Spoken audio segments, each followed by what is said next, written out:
አሁን በዚህ ደቂቃ የሆነ መስራት የነበረባችሁ ነገር ነበር። ስልክ መደወል፣ እቃ ማጠብ፣ እንጀራ መጋገር፣ ሰው ማከም ወይ ቤቱን መጥረግ። ግን በምትኩ ይሄን ቪዲዮ እያያችሁ መነሳት አለባችሁ። ግን የምር አለባችሁ። ይሄን ባህሪያችን ስንፍና ነው ልንለው አንችልም። ስንፍና ማለት እኮ በቃ ምንም ነገር መስራት ሳንፈልግ ስንቀር ነው። ነገ ሰራዋለሁ የሚለው ሐሳብ ደግሞ አንድ ነገር መስራት እንፈልጋለን፣ ደግሞ እኮ እንሰራዋለን፣ ግን አሁን አይደለም፣ ቆይ ትንሽ፣ ወይ ከዚህ ቪዲዮ በኋላ፣ ወይ ነገ፣ እኔ እንጃ።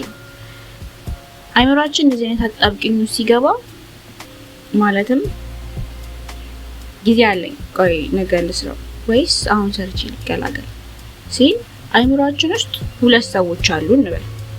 አሁን ማጥናት አለብኝ ፈተና ነገ ነው የሚለውና ኦ ማይ ጋድ ሰላም ተስፋዬ ጸጉሯን አዲስ ክሬም ተቀባች፣ ቆይ ለጓደኛዬ ላክላት የሚለው። የመጀመሪያው ሰው በአሁን ሰዓት ማጥናት እንዳለብንና ማጥናትም እንደምንችል እናም በማጥናታችን ምንም አይነት የጎንዮሽ ጉዳት እንደሌለ ያውቃል። ሁለተኛው ሰውዬ ደግሞ በቃ በመንገድ ላይ ሶፋ ካየ ትንሽ ልቃደ የሚለው ነው። እና አብዛኛውን ጊዜ ደግሞ ይሄ ሰውዬ ነው የሚያሸንፈው። ግን ለምንድን ነው ሁለተኛው ሰውዬ ጥሩ ነገር እንዳንሰራ አላስመረብን?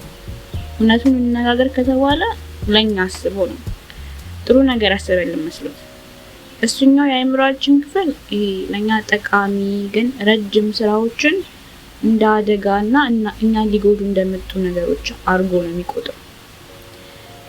ስለዚህ አንድ አሳይመንት ሲሰጠን አንደኛው የአእምሮአችን ክፍል በቃ ወረቀት ምናምን ገዝቼ በአንድ ቀን መጨረስ እችላለሁ ሲል፣ አንደኛው ደግሞ እንዳለ ብሳሳትስ፣ ከጓደኞቼ ጋር አንድ አይነት ባይሆንስ፣ በወድቅስ፣ ሙሉ አመቱን ብደግምስ እያለ ይጮሃል። ነገሩ እንዴት ነው? አእምሮአችን አንድን ስራ ባራዘምን ቁጥር ዶፓሚን የተባለውን የደስታ ሆርሞን ያመነጫል። ከዚያም አሁን ላይ ስራውን በማራዘሙ ደስ ስላለው በሚቀጥለውም ጊዜ ስራውን ቢያራዝመው ደስ የሚሰኝ ይመስለዋል። እውነታው ግን ስራውን ባራዘመው ቁጥር የበለጠ መጥፎ ስሜት እየተሰማው ይሄዳል።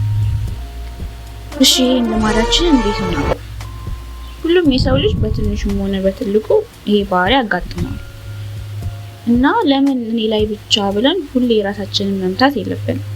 እንደውም አንደኛው መፍትሄ ራሳችንን ይቅር ማለት ነው። ራሳቸውን ይቅር የሚሉ ሰዎች ራሳቸው ላይ በጣም ከሚበረቱ ሰዎች ይልቅ መጥፎ ልማድን የማቆም እድላቸው ከፍ ያለ ነው።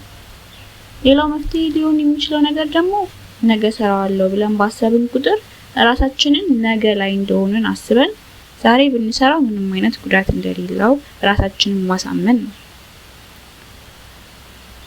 ሌላው መፍትሄ ደግሞ የ2 ደቂቃ ህግን መከተል ነው።